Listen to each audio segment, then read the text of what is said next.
up, everybody? Welcome back to my Twisted Life and TV. I am Poetry. This is another summary recap of Queen Sugar. Like I told you, I'm going to move through these episodes. And this is episode 8 of season 5. I believe it was called And All These Brothers and Sisters. I believe that's what it was called. I'm not even quite sure if I should do a recap at this particular point. Ralph Angel is sitting there in the yard, soaking. If I'm not mistaken, Landry gave them 4 to 5 days to move. Now, I know that's illegal. If you trying to remove somebody from a property and they have to move, they got at least 15 to 30, not 5. But since, this was a whole illegal transaction to start with because of Ralph Angel's stupidity, then I guess, they're going to let that fly. But I thought they said 4 to 5 days for him to get the heck out of there. So he's sitting there staring at the land, finally thinking about what his actions have done. And one thing that gets me about this particular episode is how everybody coddles Ralph Angel. Right now, Darla came out there to him, I slept good. I'm feeling all right. It's going to be all right. As long as we together, everything going to be okay. And, even if we not on this land, we going to be okay. How calm everybody else is taking the fact that Ralph Angel lost the fucking land trying to steal some computers from the damn Landrys to prove a point to them is, beyond me. They just, like I said, everybody is too calm for me. This shouldn't be no day after type of situation where, it's all right, Ralph Angel. You just doing what you got to do as a black man. I know how hard it is out here for you. I know the struggle is real. I'm so sick of people telling Ralph Angel how real the struggle is. I'm so sick of them telling him how real the struggle is about him being a black man and using that as an excuse for his fucking stupidity. Even Charlie. Charlie and them, I think Charlie made a comment later on in the episode in regards to her Senate run that once she get there, she gonna have the power to make sure what happened to her land never happens again. In order to make sure what happened to your land does not happen again, your damn brother would not be stealing from the Landrys. That's how you make that not happen. There's nothing in Congress that's going to prevent Ralph Angel from being stupid all over again. Nothing in Congress. Okay. So we don't see Prosper and Billy this particular episode. But we finally see the court case again with the farmers. Litigation has happened. Everybody come on down to the courthouse and find out what happened. We won, but we didn't get as much money as we thought we was going to get. Excuse me. All right, I'm back. I had a tickle in my throat. I was coughing seriously. Like it was coughing my throat. Anyway, they go on down to the courthouse, right? Or the city hall. Find out about the litigation. They say they won, but they didn't win as much as they thought they was going to win. I'm not sure exactly how much they were supposed to be gaining. But they basically won $40,000 each farmer that was there. I want to say it's about 20, 30 farmers. So let's say 30. They basically settled for $600,000 in order to pay out. Not 20,000 each, so 1.2 million. If it's 30 farmers, it didn't even look like it was 30 farmers, but I'm just gonna give it a high number. So they get 20,000 from the agricultural and 20,000 from something else. I forgot who the other litigants that were paying out were. And everybody's pissed. Now, I've been in several class action suits. And again, this wasn't even a real lawsuit. This was arbitration. This whole thing was arbitration. Because I remember we kept talking about, I think Miss Honey mentioned it before too. Why are we not going to court for real? We just doing arbitration that City Hall is handling. Why not go to court for real? I didn't understand this. But okay, they did the arbitration. And everything was settled without the farmers. I guess they gave permission for Charlie to decide whatever they offer or take. They wasn't happy, but they're going to take the crumbs off their plate, you know. Black men are always getting the crumbs. And then Ralph Angel like, well, we always taking them. And I'm thinking that at this moment, they finna tell Charlie, we don't want it. We're going to fight for more. But they didn't. They're going to accept these crumbs, just like Ralph Angel said they was going to do. Charlie said, you know what, this is a win for now. We didn't get what we want, but this is a win. We're going to continue to fight. Continue to fight to do what? You said y'all at the end of the road of this litigation. What y'all finna continue to fight for? You accepted the money. There is no appeal process when you accept the money. What do you continue to fight for? So like I said, when old boy said in that moment, no black people always getting the crumbs. I'm like, okay, they finna stand up. They finna rise up. They gonna tell Charlie, no, this is not what we want. Because like I say, I've been part of litigations before. Not necessarily I've been part of litigations, but I've been part of class action suits. And the participants normally have to agree and say, yes, we're going to accept this money in order for them to accept it. So like I say, I guess in this particular time, they let Charlie be the power of attorney over them to say, yes, okay, we're going to take this money. This is what we're going to accept. Or the city of St. Joe was who decided what money they were going to accept. The fight was over. So they got $40,000 each. I don't know how they gonna get the other $20,000, but she told them the money from the agriculture people, y'all go out on the highway, sign this paperwork, so y'all can get at least that $20,000 right now. Okay. Now as far as the Landrys, you know, Charlie said she's still not gonna stop the fight against them too. She's not getting up to fight on this farm. To me, y'all seem like y'all already gave up.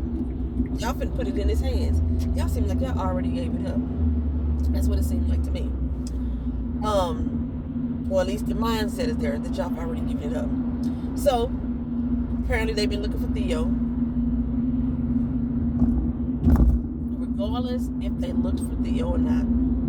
Regardless if they found Theo.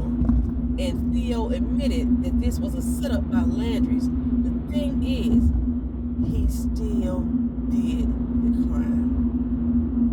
Whether he was set up in that situation, because a true setup means that somebody is pinning something on you that you did not do.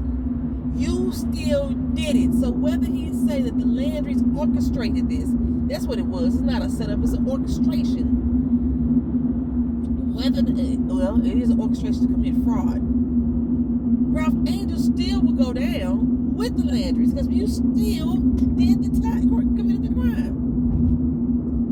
But, you know, like I said, Charlie said, tell Ralph Angel everything gonna be okay. Again, another little sob story about how things are hard for you being a black man, and it's all understood. And now Ralph Angel like, but I did it. We know you did it, fool. We know you did it. So Micah is over at the college with Isaiah. That's his name. I can't remember his name last time. Little thing. Over at the college with him. And he's going through his photos. Flabbergasted. Going through his photos, and Isaiah encourages him to do an exhibit. First he told him he could do it at the college, then he said he could do it at the frat, and I don't know why. Michael was like, do it at the frat. You done lost your mind. Aren't the frat these societies that I'm not a Greek, I didn't pledge, but aren't these societies, that's what they're supposed to be about? Black culture and community and, you know, values and, you know, things like that nature that help uplift black people. That's what I thought the Black Greeks was mainly focused on, or they all just for show. I thought that's what they was for. Y'all enlighten me in the comment section. So to have an exhibit such as this that's showing powerful images of black people through photographs, why wouldn't a frat be a participant of it? Well, he decided to do the exhibit over at the Rio spot. Okay, and it's only open to the men, I guess. No women came. No women supported him. His mama didn't go. Guy didn't go. Nova didn't go. No women in the community. It was all for men. Men hosted at the Rio spot. One of the images that stood out the most was Isaiah and Micah. Micah was leaning on Isaiah's shoulder.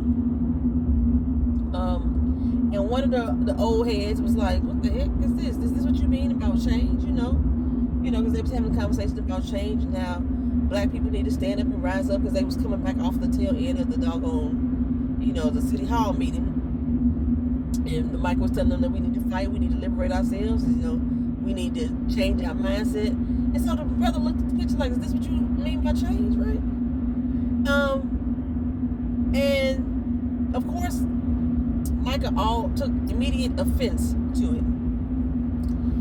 And Hollywood stepped in like, slow your roll. That ain't what we finna do right here. You good? We got a problem? He said, I'm just asking questions. Is this what you mean by change? He said, black men, why we that allowed to show affection to one another? And then he said, well, not like that. I ain't never seen it like that. He explained like that, Isaiah came in with what goes on in Rwanda and how men over there, they hold hands to show affection to one another. And our was like, well, you ain't in Rwanda. You know what I'm saying? That's all I'm saying is that you ain't in Rwanda. Now, I remember my time over in Africa, I did see examples of that. Men would walk down the street holding hands.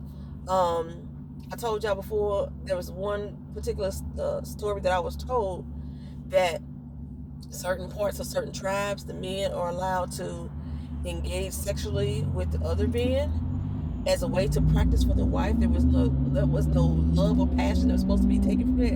It was a way to practice having sex with the wife. I told y'all that before. Or if I didn't, watch my Ancestry DNA video. I think I said it in there. Anywho, so I do know in different cultures, in Italian cultures, men kiss each other. You know what I'm saying, when they greet each other. For some reason, I think only here in these United States that I can recall that it seems such taboo for men to still have affection. I know the black men, we give us the black men dap, we hug each other up. And it has become a trend nowadays for black men to say, I love you to somebody who's not their family member, just their homie, their friend, you know what I'm saying? Which I think is such a beautiful thing, but it is definitely a trend. Everybody's hopping on the bandwagon now to try to break the, societal curses. But yeah, I think I've only seen that. Like, I know growing up, I seen fathers kiss their sons, and they getting peck on the lip and everything. But somewhere around, I want to say 5 or 6, it becomes taboo. And this is what I think is maybe attributed to. A lot of families, black families, went through the system, the welfare system. And one of the things that they teach you, or they tell you, as far as housing in the welfare system, is that a boy and a girl can't be in the room together after age 5. And the children can't sleep with their parents after age 5. They stressed it like this, They stress that point to you to keep your kids separate from each other. Like, I see my cousins naked, my male cousins naked all the time. But don't let the state find out. That's taboo, But yeah, somewhere along the lines, we got into the idea that men can't love on one another in hugging or laying on. I think there was a picture floating around Facebook once upon a time where I saw this guy, his son was laying on his lap or laying on his shoulder asleep, and everybody lost their damn mind except for the women. The women are the ones who seem to be most open-minded. I ain't gonna say always, but most open-minded about the fact that men are still affectionate with one another and loving with one another. Like, say, go around the Greeks and the Italians, these men always kissed each other on the face and everything. The Muslims, they kiss their father's feet, they kiss their, you know what I'm saying? But not here in America. It's such taboo. You can give your daddy a hug, but don't be your neighbor down the street. You know what I'm saying? It's like people looking at you crazy. So basically what the whole conversation was about.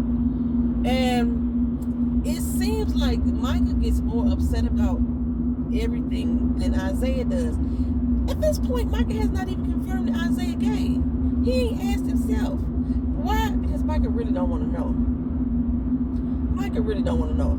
And it showed up later once they went back to the room and Isaiah tried to tell him, look here, you should really do another exhibit. And Micah was like, no, that's going to be the last one. I ain't going to do no more. You see that response? Nobody even liked my doggone work. You know, my family probably only said that they liked it because they my family.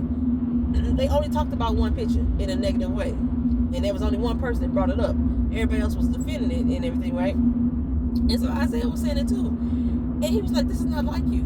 I've never known you to back down or be unconfident about who you are as a person. And he reached out to touch his shoulder, and when he touched his shoulder, Micah recoiled. And he was like, really, dog?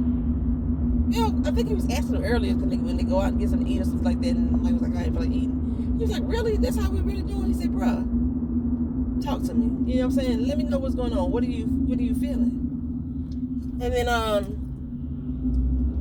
think Micah was like, I ain't got nothing to say. He did go emotional like that. And so Isaiah would come up and he's like, you know what? How do I know you ain't one of the people talking about me behind my back? Micah was like, really? I'm the one that's always defending you. I'm always, anytime somebody bring up jokes about you being gay, I'm the one that's defending you. He was like, what the hell do I tell you that my sexuality needs to be defended?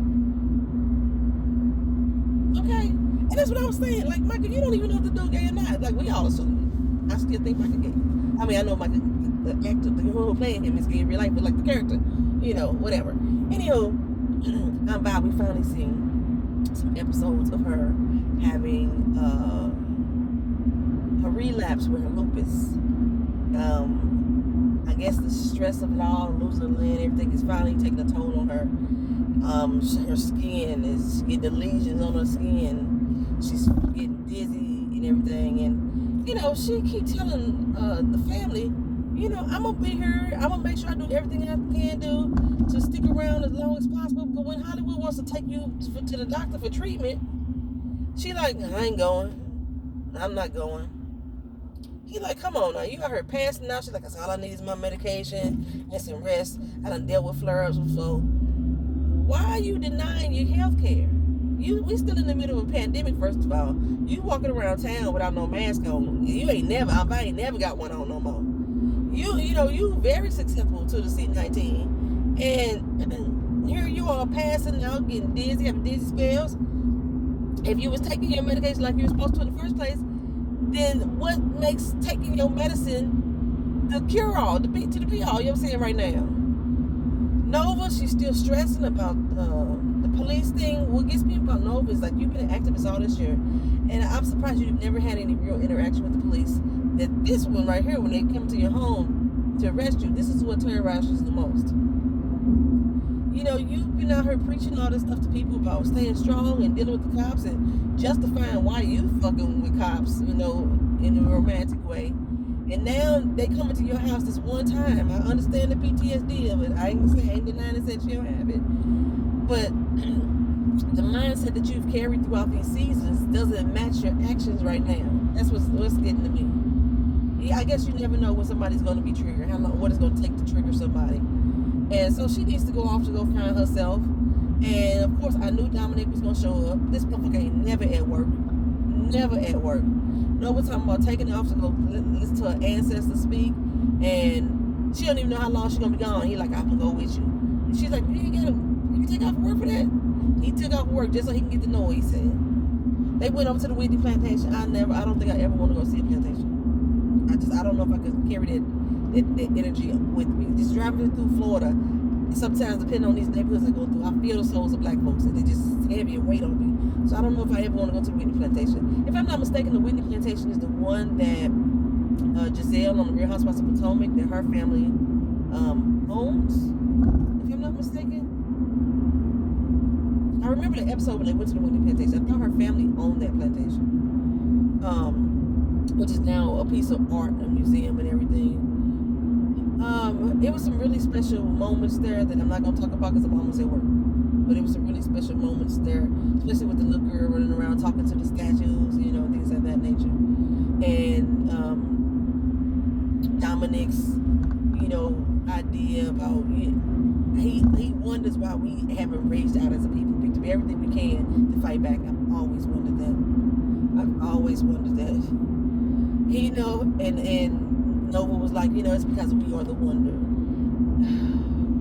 I agree. We are a wonder of a people. We do the damn thing, as a people, but we still very docile when we come to our oppressors, and we continuously let them oppress us. That's what this whole episode seems to be about: the oppression that we continuously feel, the weight of it that we continuously feel. Charlie Davis proposed to her. I thought it was really cute. It was really sweet how he did it. He took them back to their first apartment. Had a ride set up for her on the day of that to try to get out the house, get at her.